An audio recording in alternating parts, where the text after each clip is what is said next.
और सरकार ने दो महत्वपूर्ण फैसले अभी लिए हैं, उनके संदर्भ में आपको सूचित करने हेतु मैं यहाँ उपस्थित हूँ। पहला निर्णय है ई वेस्ट पार्क से संबंधित। पूरे देश में जैसे जैसे टेक्नोलॉजी आगे बढ़ रही है, इलेक्ट्रॉनिक यूजेस, इलेक्ट्रॉनिक गैजेट्स, इन सब का यूज़ आगे बढ़ रहा है, वैसे वैसे ई वेस्ट एक बहुत बड़ी समस्या है। और देश भर में अभी कोई बहुत साइंटिफिक तरीके से ई वेस्ट के मैनेजमेंट के लिए कोई इस तरह का सिस्टम नहीं बनाया गया है।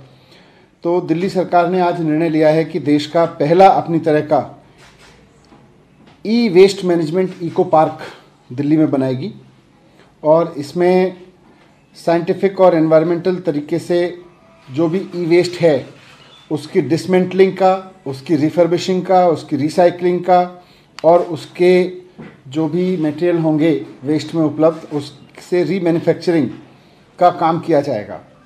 तो इससे बहुत एक बड़ी राहत मिलेगी। अभी भी दिल्ली में और देश भर में ऐसा नहीं है कि इलेक्ट्रॉनिक गैजेट्स या जो भी ई वेस्ट है उसकी मैनेजमेंट पर कुछ नहीं हो रहा है, लेकिन वो बहुत इनफॉर्मली हो रहा है। हर जगह मशरूमिंग ऑफ इलीगल एक्टिविटीज़ या इनफॉर्मल तरीके से बिजनेसमैन अपने अपने लेवल पे कर रहे हैं। और ये भी सुनने में आता है कि जब वो प्रोसेसेस होती हैं तो उसमें देश भर के कई हिस्सों में कि ई वेस्ट मैनेजमेंट की फ़लानी फैक्ट्री में आग लग गई या कहीं कोई कबाड़ खाना था उसमें कुछ ऐसा हो गया।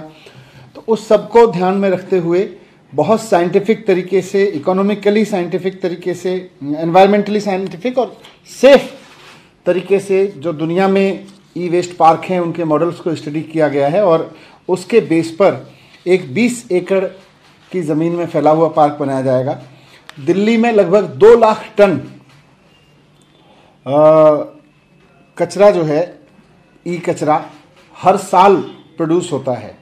तो इस सब के मैनेजमेंट में और भविष्य की ज़रूरतों को भी देखते हुए भारत सरकार ने जो गाइडलाइंस बनाए हैं इस संबंध में अलग अलग राज्यों के लिए निर्देश दिए हैं, लेकिन अभी कहीं काम नहीं शुरू हुआ है। हमें खुशी है कि दिल्ली में हम इसकी शुरुआत कर रहे हैं और इसको आज कंसल्टेंट अपॉइंट करने को आज दिल्ली सरकार ने मंजूरी दी है।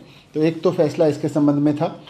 दूसरा फैसला दिल्ली में टूरिज़्म के डेवलपमेंट, टूरिज़्म का इकोसिस्टम को आगे बढ़ाने और इंक्लूसिव ग्रोथ थ्रू टूरिज़्म को लेके एक बहुत महत्वपूर्ण फैसला है, जिसमें पूरे के पूरे टूरिज़्म सेक्टर को इंक्लूसिव ग्रोथ के लिए कैसे यूज़ किया जा सकता है, इसको लेके दिल्ली सरकार ने दिल्ली फिल्म पॉलिसी बनाई है।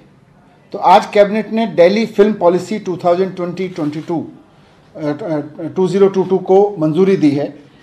इस पॉलिसी की कुछ खास बातें हैं, मैं आपके सामने रख रहा हूँ। ये अपने आप में एक बहुत एक्सट्रीमली प्रोग्रेसिव पॉलिसी है जो हमारी टीम्स ने मिलकर पूरी रिसर्च करके देश और विदेश की जितनी भी फिल्म प्रमोशन पॉलिसीज़ हैं, टूरिज़्म पॉलिसीज़ हैं, फिल्म और टूरिज़्म के प्रमोशन को किस तरह से ब्लेंडेड करके यूज़ किया गया है ताकि वहाँ जॉब्स बढ़ें, ताकि इकोनॉमी में योगदान दें और ताकि एक लोगों के मन में प्राइड भी पैदा हो और पैरेलल इकोनॉमी में सपोर्ट हो।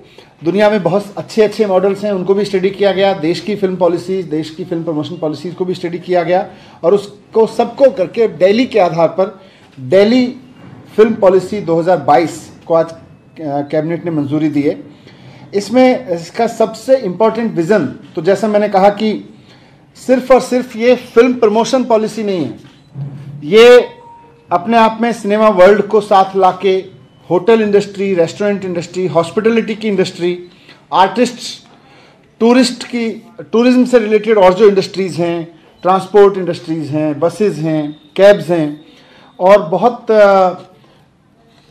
फिल्म इंडस्ट्री से जुड़े हुए स्किल, सेमी स्किल जॉब्स हैं, उनकी ट्रेनिंग्स हैं, इन सब की एक इंक्लूसिव पॉलिसी है। तो इसमें कोई एक वो नहीं है और इस सबको मिला के एक टूरिज्म के थ्रू ग्रोथ का एक रास्ता बनाया गया है। इससे नए जॉब्स भी क्रिएट होंगे, इससे इकोनॉमी भी आगे बढ़ेगी, इससे नए सेक्टर्स भी आगे खुलेंगे।